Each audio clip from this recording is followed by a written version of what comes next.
What's up, guys? Yale Greenfield, aka the Live King, back with another episode of the vlog here. You can see that red beaming light in the background. That's Resorts World in Las Vegas. Just got to Vegas and gonna give Resorts World a shot. They got a little 5-10 no limit running. Gonna hop in there, see what the new poker room's got for action, and catch up with you guys at the end, let you know how it's going.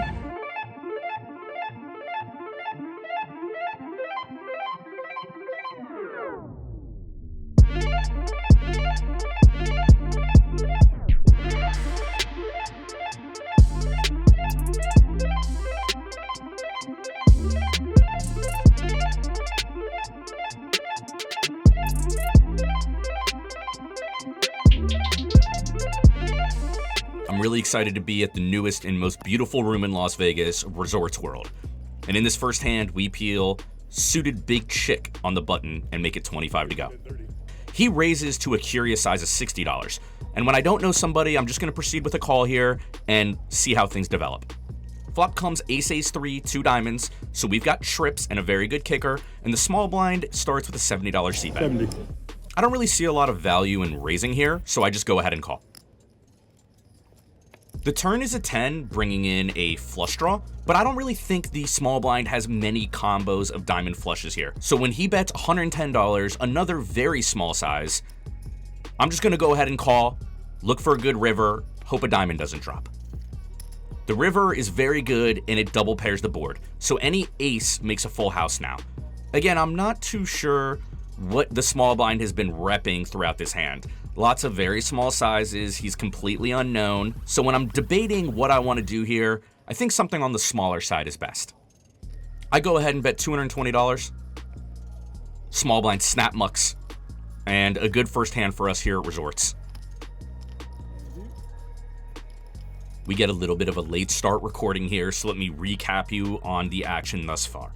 The low jack limps, the small blind makes it $30, and we peel Live King's absolute favorite hand in the big blind, ace king offsuit, and make it 130 to go. The low jack folds and the small blind does call. Small blind is a very successful and intelligent real estate developer who you will find often in high stakes games around town. The flop comes down king 9-3, 2 hearts, and note that the king is not a heart. The small blind checks to us, and on this texture with this hand, I'm always going to be betting here. I go ahead and bet $110. Small blind puts in a big check raise to $410. And on this type of board, I think he's now repping hands like 9-9, 3-3 for flop sets. Occasionally he's going to have super combo draws like queen jack of hearts, jack 10 of hearts. And also, given that the king is not a heart, he definitely has top pair with a flush draw sometimes here as well. Thing is we got our favorite hand. And this hand is probably going to be a little bit too good to give up. So we could think about raising, but we go ahead and just call. Turn brings in an ace of hearts. So flushes do complete, and we now have top 2. Small blind bets $440. And when I see this type of bet after a check raise, it feels very weak, very defensive. I do think he still has hands like sets in range and flushes, but all in all, I don't think this is particularly strong. Thing is, with top 2 and no heart in our hand, I don't really think our hand is good enough to raise. It's not really a bluff, and it's not necessarily value enough to raise. So we go ahead and call. And boom. River, top full house for us. We got 1,970 in the middle and 1,600 behind. I'm really hoping that the small blind fires once again. While we wait, this is the perfect time for you to like and subscribe. We are closing in on our first 1,000 subs. After a long deliberation, the small blind checks. On. We go Rip City all in 1,600, and the small blind folds very quickly. $1,970 pot for us. Fresh off the big pot with ace king, we peel king jack of spades and hijack. Low jack has opened to $30. We 3-bet to $100, and the big blind cold calls 100. Low jack calls as well. So a 3-way 3-bet pot here. We've got position. Flop is 10-4-2, 2 spades. So we've got the 4 flush and 2 overs. Big blind checks, low jack checks. This is a clear semi-bluff for us. $150 is what I go with. Big blind snap check raises to 300. I have zero information on this guy and don't have any clue what this could possibly mean. But it doesn't matter because the low jack has gone all in for 2,500 effective, rendering my king jack of spades useless. We fold. Big blind folds his hand as well, so low jack wins the pot. The table's turned a little bit, and now the cutoff, who's a professional, makes it 30 to go. Small blind makes it $150. Small blind is a very taggy and aggressive professional. I make it $400 from the big blind with ace jack of hearts. I really like this hand as a 4-bet bluff candidate, so that's what we go ahead and do. Cutoff gets out of the way quickly, and now the small blind's in the tank.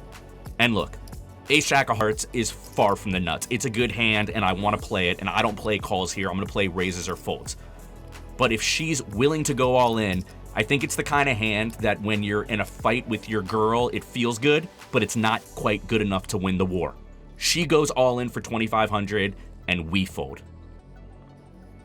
We got a $20 straddle on here, and we peel ace-3 of hearts and hijack, make it 60 to go. 140 total? Yes. Cut off, a completely unknown player puts in a click 3-bet to 140. So I think I could 4-bet bluff here sometimes, but I don't know this guy, and instead I'm going to take a really good price and just call. Flops 9-5-4 rainbow, so we flop an over, a gut shot draw, and a backdoor flush draw. I check and flow. Cutoff bets 200. And in this spot, I think we could sometimes bluff check raise this specific hand, but I don't really know what this guy's doing, and I also think we can call and look to turn equity or also just take the hand away later. So after we call, we smack the gutty and check. So we've got a wheel now, ace to 5 straight. Cutoff bets 400. Now we've got about $2,900 behind, and the board is extremely dry, complete rainbow board here. No flush draws possible, so I'm really hoping that my opponent has overpairs he doesn't want to let go, or occasionally I think he could have a set of 9s, but 6-3 doesn't seem even remotely likely in sequence. I think it's time to start piling in the money. I make it 1,100 to go. 1,100, 1,100. And the cutoff does put in the call. So we got a monster brewing here when a queen hits the river. And I think queen could be good, could be bad. Maybe if he's got a hand like kings or aces, he thinks, oh no, the guy could have a set of queens now or a set of 9s. At the same time, he himself could have improved to a set of queens. We just have the stone cold nuts here. And I'm going to do a little prayer to the poker gods. All in? And hope that when I go all in for $1,800, he pays it off.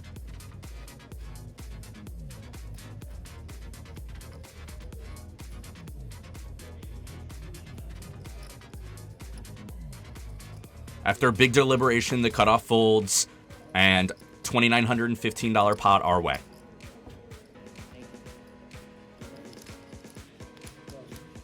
Straddle is once again on. We peel king queen off, connected broadways in the small blind, and make it 70 to go. Straddle does put in the call. Straddle is a very good pro. Flops queen 5-3 2 clubs. Seems very clean for us, and I bet $60. Straddle puts in the call, and we're off to a turn. And ace turn is a very dynamic card here. I'm going to have bets and checks in sequence, and I decide to check.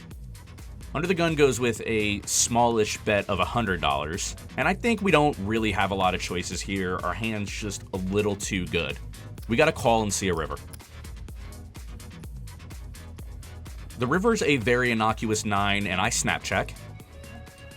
And now the straddler takes it to the motherfucking streets. 970 into 475. He is not messing around. And I think what he's really saying is, I don't think you have ace queen. I don't think you have pocket aces played this way. And he's just putting me in the blender. Thing is I'm just going to have better hands to call here sometimes. I am going to have sets occasionally, or maybe some 2 pairs. This hand just doesn't seem quite good enough to hold up to this massive bet.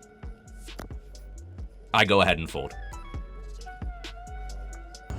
All right, guys, out here outside of Hachi Restaurant in Chinatown. Pretty good session there, Resorts World. In for 2,000, out for 43.08. Profit of 23.08, solid session. Room's really nice, dealers were awesome. Staff's really good. A lot of people have come over from other casinos here in Vegas, so I would recommend checking out Resorts World next time you're in Vegas. But otherwise, yeah, we're gonna go into Hachi here. We're gonna have some Binto-chan charcoal skewers. They got cold beer, sake. It's a Japanese izakaya. It's a really cool place. Atmosphere's amazing. Service is really good. Everything about this place I just love. It's probably my #1 go-to right now in Vegas post-session.